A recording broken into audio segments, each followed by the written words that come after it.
29-year-old James Ritchie is an Afghan war vet, but the images that really follow him are from when the Marine was deployed to aid Fukushima, Japan in 2011 after a tsunami and nuclear disaster.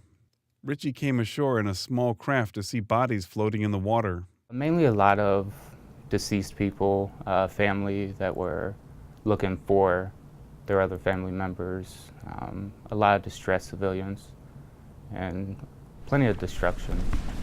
He stayed in the Marines until 2016, but he really didn't feel he had a problem until last year. I mean, I knew I had some stuff going on while I was in the service, but I was surrounded by brothers, sisters that understood.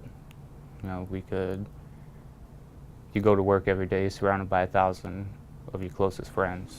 That bond is a central part of the philosophy behind the VA's Aspire Center. San Diego had an influx of returning combat veterans, says Carl Rimley, who runs the intensive inpatient program. We found that the younger veterans coming from the more recent conflicts didn't meld well with the older veterans in the VA, and so when you put them together in programs, oftentimes they would not be able to complete.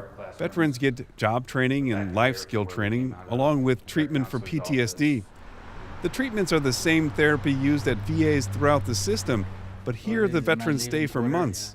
So instead of getting one time a week evidence-based therapy, they're getting therapies 5 days a week, 6 days a week, 7 days a week. After 5 years, Aspire is trying to measure success.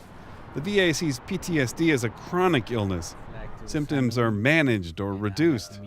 On average, the 400 patients who have gone through the program have reduced their use of the VA's medical services by about 50 to 65%, when measured about 18 months after they left.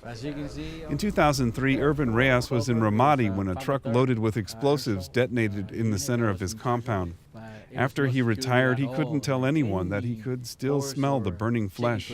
Because it's so heavy, you know, that it makes all of my training like nothing, to where I was carrying. Couldn't breathe sometimes. You don't eat, you don't sleep, you don't rest, but you don't get tired.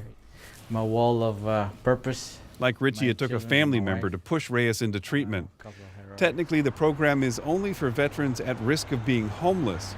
The San Diego VA wants to loosen that designation, feeling the intense inpatient treatment may be the best way to help more vets like Reyes and Ritchie move on with their lives. Steve Walsh, KPBS News.